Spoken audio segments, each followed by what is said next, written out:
Tony Jackson had a splendid prep career at Nouvelle Catholic Central High School, participating in basketball, football, and track and field, earning 8 varsity letters. He was on state championship teams in both basketball and track for the Panthers, and captured individual state titles in the 100 and 200 meters, both his junior and senior seasons. 100 and 200 meter dash state champion, both his junior and senior year. I mean, that's special. At that point in my life, I'd never seen anyone that fast. Saginaw High was hosting the track meet, and at that time they had a kid who was extremely fast. He was breaking records at Saginaw High, 1989. I can't recall his name.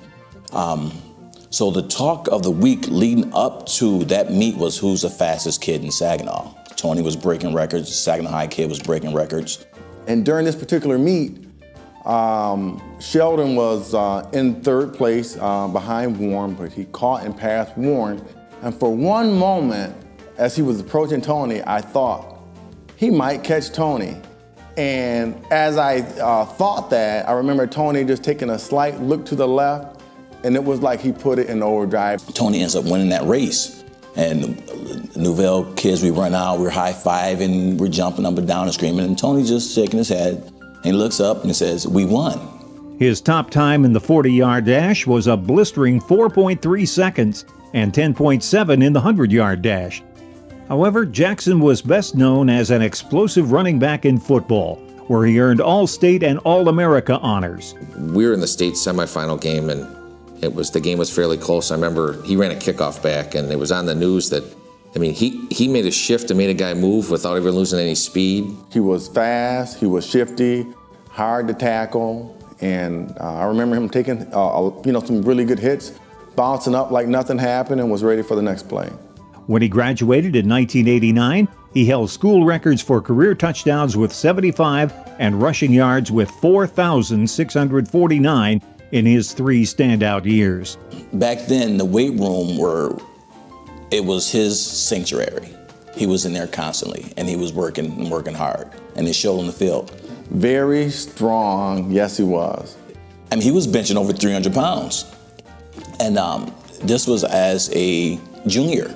Tony, at 5'8", 176 pounds, bench pressed 375 pounds and has lifted 508 pounds from the squat position. He received several scholarship offers and decided on Vanderbilt University, where he was a 2-year starter at tailback. It was fun to watch and see how he progressed and places where he would go, and he could have picked his sport and his place to play, and he picked Vanderbilt.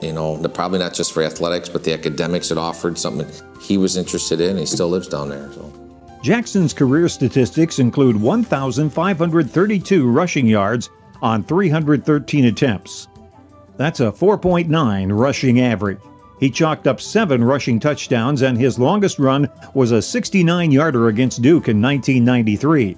Jackson also hauled in 44 passes for 336 career receiving yards.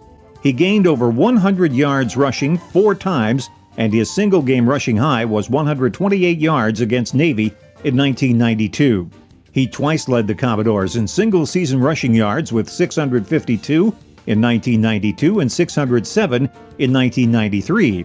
Jackson is Vandy's career leader in kickoff return average with 23.6 yards. He ranks second all-time in kickoff return yardage with 2,004 yards, as well as total kickoff returns with 85. Jackson has the second longest kickoff return in Vanderbilt history, a 97-yard jaunt against Duke in 1992.